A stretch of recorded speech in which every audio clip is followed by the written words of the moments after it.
Welcome back, Visions fans. Ready Player Will here today. This is the Lenna character review. Brand new character added as part of the Final Fantasy V collaboration last week. And today, pretty standard stuff. The character overview with the base and total stat analysis. A couple other metrics to look at before we get to the report card, summarizing all of that in a grade format, taking into the context some of the kit and whatnot. Then we'll look at the general thoughts to kind of make some special observations about her character, and then we'll go through the passives, the counters, the job abilities, the TMR, and then a couple other optimization pieces. And so, kicking things off here, brand new wind unit added to the game. They've given her the unique main job of Princess of Tycoon, with Sword Sorcerer and Green Mage as the other two sub-jobs. She does equip staves as a staff black mage category for the vision card purposes. She equips hats, cloths, and accessories, move of 3, jump of 1 as a 90 cost unit, and definitely want to keep that faith stat at 97 to optimize her healing potential. Now, from a kit perspective, her max range is up to 5 squares away. It's only one AoE ability offensively and no single target. She's only got one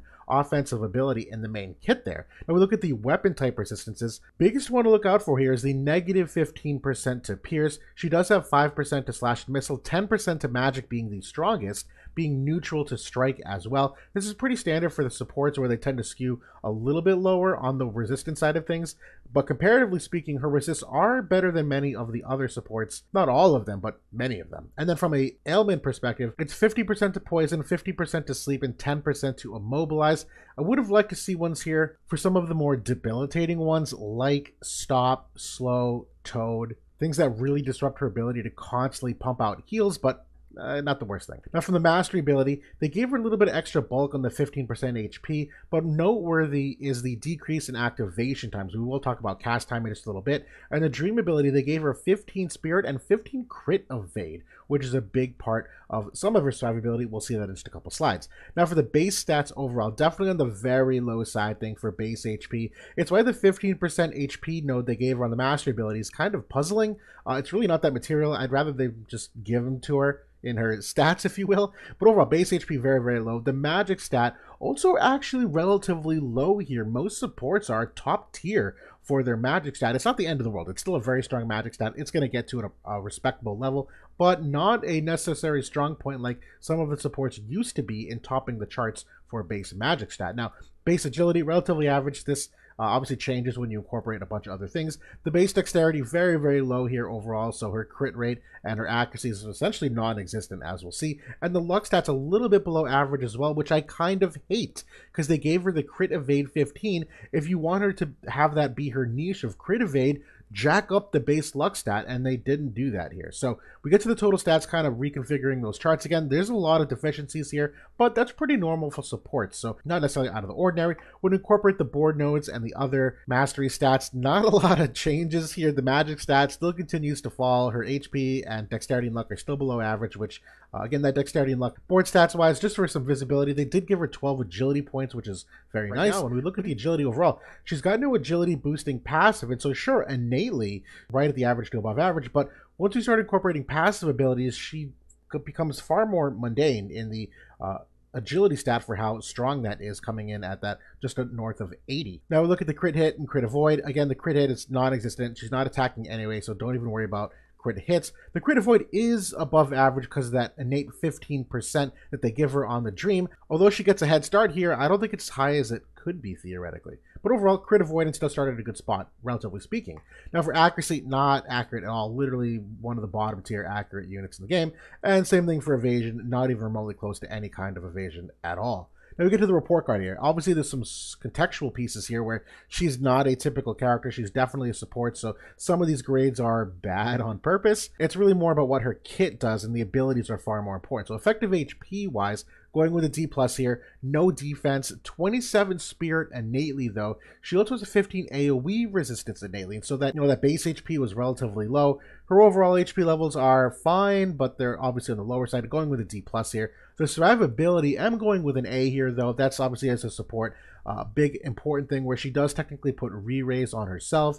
She's got a couple damage reducing counters. She does have strong buffs to help her survival, like decreased chance of being targeted. She does have a protect and slash res buff as well. Overall, survivability is a pretty good thing considering her AI is just to pump health into herself. Now, damage-wise, F, not even going to be attacking. There's really no offensive potential with her AI. The penetrations are non-existent anyway, not even a consideration for damage, which is slightly unfortunate, because even characters like Resnick and Velos do have some good damage upside potential. She is not one of them. Agility, going with a C plus here. The innate agility, as we saw, is a little bit above average, but with passives, and there's some rounding things here, it's about average. Her staff, though, does give her 4 agility, so this is kind of underrated because I'm not including the staff in the calculations, but knowing that you will have the staff on most of the time, realistically speaking, this does get her into that, let's say, B range of agility at the end of the day. Accuracy, also going with an F, no accuracy at all. Evasion is F, no evasion potential, sorry for the misprint here. The movement, also going with a D, no movement altering potential at all. The auto ease of use, though, I am giving her an A. You know, pure survivability and healing. It's probably really easy to just put her in her team and have her do the job as intended. Not a lot of special things you need to do with toggles and whatnot. The game disruption, though, I'm going with a C. Relatively average, not a huge upgrade to Ayaka, which is where most of the comparisons are, and for good reason. I do think she is a bit better for the Bradley matchup specifically. We'll talk about that more in the general thoughts in a second. Now, passives, I'm going with a B+ here. Great main passive, great secondary options, but nothing really blowing me away per se. The counter abilities, also going with a B here. There are some fun counters for damage reduction, but maybe just slightly niche in how they get used, as we'll see soon. The overall drop in kit, going with a B+ here, you know, offers a lot to survivability for herself and teammate, and the buffs she offers, I do think she does her job very well as a support and is among some of the best supports in the game, if not, again, slightly overlapping with others. But the final grade, I'm going with a B here, where, you know, very redundant as a wind unit. She's a 90 cost healer, which is nice, but that Staff Black Mage does have some good rainbow upside for teams, which is really, at the end of the day, the most important thing for some of these healers, where how well can you put them in various random teams and have them function, and she does do very well in that regard. It's really more just a reflection of the other supports in the game and where I think her long-lasting impact is. I'm going with a B here, tempering expectations. Now for my general thoughts, you know, the dual re-raise, which you'll see, it's a re-raise on herself and a teammate. Very nice, but obviously counterable. There's a lot of characters that have remove re-raise. Dialdo has it on the sub-job. Bradley technically has it. Wing Stern is AoE re-raise remove. The point is, very nice, but theoretically not an end-all be-all to survivability anymore. The extra damage buff on her curative spell is some excellent utility, where she does amplify the damage of the teammates by a percent. We'll see that on a couple sides from now. Very strong anti-magic niche, but again, most of these supports are, and that's typically because of the 97 faith. Since they have to be 97 faith to do their job, Gumi typically balances them to be stronger against magic to help mitigate the amount of magic damage they receive, because they have to be 97 faith. So she has 27 innate spirit, another 40 on a buff. So yeah, 67 spirit from those two alone. Very strong. Now, she does seem to be made for more harshly countering Bradley than Ayaka, in my opinion. And not only for her wind components, but rainbow teams, certainly. And so a couple ways. That re-raise gives a buff where it gives chain res of 40, which obviously helps with some of the dual hits and chaining. It's also earth res of 20%, so that's obviously fantastic. It does have she does have a passive for earth res 12%, so in terms of her survivability, obviously really strong there as well. The self buff that she can apply is protect and slash res 25%. Bradley does not have an innate dispel protect in his kit. The limit break is also AoE protect and shell, so you obviously get both that benefit of those statuses. And she does have those strong spirit buffs to help with Mashari's damage, which is a popular earth unit. My one counterpoint to all this, though, is when you bring Dialdo into the mix, one of his main abilities is an AoE Dispel. That 40 spirit buff will be dispellable by Dialdo, theoretically. And the unfortunate thing about these buffs that are tied to the re-raise, we've tested this before, these are dispellable. Even though the text says as long as re-raise is active, so won't these. That doesn't actually happen in the game, so that chain res 40 and earth res 20 is dispellable. So that kind of sucks. It defeats the whole purpose when you bring this team into Dialdo, that he can immediately negate that. So even the more harshly countering Bradley thing is kind of overrated here. There's a lot of good things to like, though, overall. That's really all I have for my general thoughts. She's very straightforward for the curative potential. So we're looking at the passive abilities next year. Benevolence is very good. 24% magic, 20 healing power, 15 AoE resistance. Bam. All three things that she absolutely needs. I think my second favorite here is the quick cast. We're going to talk about why in just a second, but that decrease of activation time, very important for her heals. I do think Emerald Echo is a nice one to consider, though, with the buff durations, but again, They're dispellable. Really doesn't matter if it's 4 turns or 3 turns. But yeah, Benevolence and Quick Cast probably my two favorites. Now the counter abilities. Magic Shell is a 50% chance to reduce magic damage by 30%. And Arrow Guard is that 100% chance to reduce 30% of all missile damage. So you have a magic or missile niche here to reduce some of the incoming damage. That being said, she's also very strong against magic, so this first one isn't a huge value add per se. And the Arrow Guard, there is enough reduced counter chance that this probably doesn't get full value. Either way, not the worst things in the world. It's certainly nice. Now for the main job, this is really everything about her. Everything is here on the main job buff. So she's got a single target cure, and the cast time on that is 360. It's a 210 mod. Very strong here. The self buff for herself, Draconic Bond, is that 25% slash res and protect as well. Her AoE healing, also 360 cast time, is also 210 times as a modifier. That's very, very strong to have both of these. A total of 9 potential casts of 210 mod. It's also the 20% damage increase for both physical and magic, and a very generous AoE. That's the best part of the utility for her, that she does amplify the damage in a very reliable way. The Tycoonian defense, that's that 40 spirit, as well as the decreased chance of being targeted of 5. So that's obviously a very strong thing for her survivability to reduce the hate priority. And finally, Shared Blessings is that dual re-raise for herself and teammate. A lot of text here, but basically what happens is they both get re-raise, and so long as that's active, you'll also get 40 chain res and 20 earth res as well. But again, those are dispellable even if re-raise is active. So this is a very strong buff. We've seen similar things with Sadali, but again, there is a little more re-raise counterplay nowadays, so this is not the end of the world. If you happen to go against her, that you can have a variety of ways to remove it. Let's now look at the cast time math very quickly, because again, I mentioned that passive with the extra 250. Now the thing is, her mastery ability gives her 200, 250 on the passive, and I incorrectly have disabled Trust Stone. It's not Trust Stone, it's the future TOR item. The Trials of Reckoning item is another 200 cast time down for her. Exceptionally important, because that brings her to a total of 650 cast time down. What that means is these two different cast times, 320 and 360, will trigger if they surpass 350. Now here's the big important thing.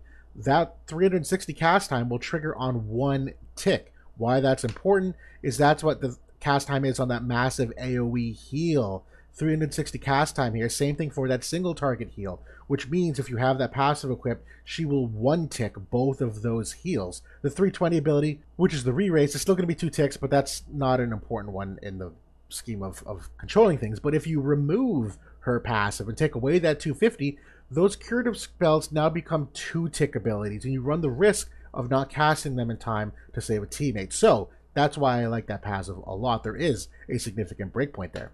Now for the main job offensive, just 1 ability. Again, it's that 5 squares away, 4 uses. It's a 220% magic mod, but again, she's got no spear penetration, no magic penetration.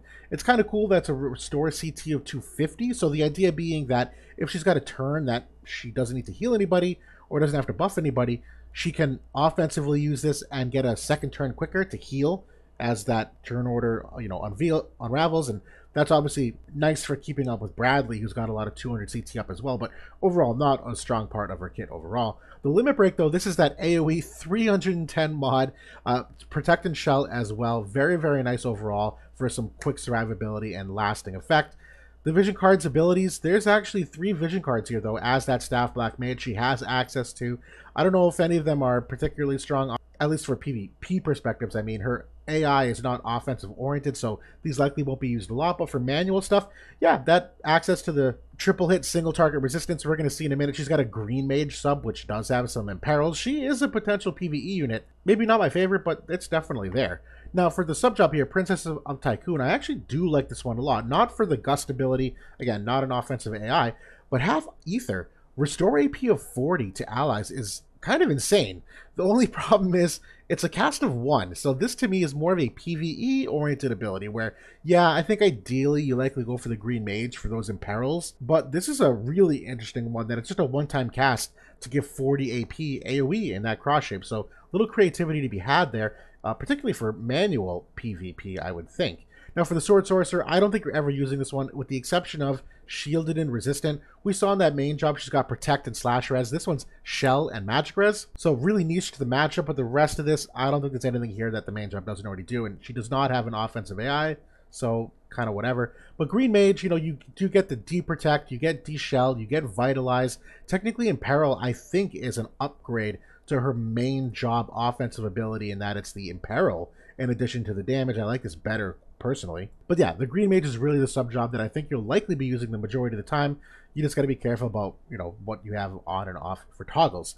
Now, for the Team R review, they do give her a cloth. Again, a ton of spirit on here to fit that anti-magic niche. This is the magic of 40% for allies and the crit evade at 25. I actually really like this one, again, because it's got that very, very forgiving diamond AoE. I love these for movement potential, for encapsulating multiple people, obviously. It's a double cast. Yes, it's a cloth, so you have to pick and choose whether or not you use a cloth in the main slot or not, but I do think it's overall relatively good TMR. I don't think you're going to see it used a lot, but I do like it, again, if only for the movement capability perspective. And if not for her, at least for other units, obviously you got to think of that potential as well. Now, the job-based vision cards, without going into these in depth, there actually is a ton of really good ones here. You have a couple here, Nightmare Before Halloween and Master Core, that have unit res on it. Meeting in the Moonlight is AoE res. The Hyo card is the agility percent. So you theoretically do have everything you need to make a really good party for her as a staff black mage, for that rainbow opportunities that, yeah, you can plunk her in a bunch of different teams and get a lot of good value. That's really the best upside. But again, Ayaka, as that same class, does the same thing. It's really just a question of how much better does Lenna do it than her. Now, the Esper Synergies, not a lot to talk about here, because being a pure support, at the end of the day, all that really matters, I shouldn't even have accuracy on it. That really shouldn't matter. There we go. I'm going to ninja edit that out. Magic percent, because again, at the end of the day, her heals are the most important thing. So jack up that magic stat as high as you can, and the rest is purely matchup specific, meaning what element res do you need on her to make sure she doesn't die to the enemy. Other than that, I would emphasize agility, where obviously more turns and faster turns are better, but that's really it. You know, most of the other Espers don't really offer anything. It's really just these nodes you want to focus as a support. Now, for the weapon optimization, I'm going to stop just at her weapon. I do think this is objectively the best one here, with that extra 15 healing power for free at all times, regardless of your Truststone passives.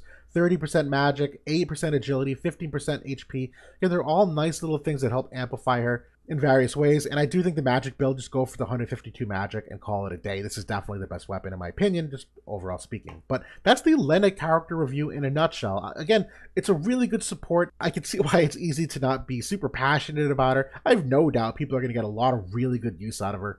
But when you consider right now the Visior crunch that we're in, picking and choosing which units are going to serve you best in the long run, she's probably one that doesn't offer the same upside as some other units. But I've no doubt if you end up pulling her and end up building her, she's going to be very, very good for you. There's no doubt about that. But that's it for now. Thanks for watching, everybody. I'll talk to you all soon.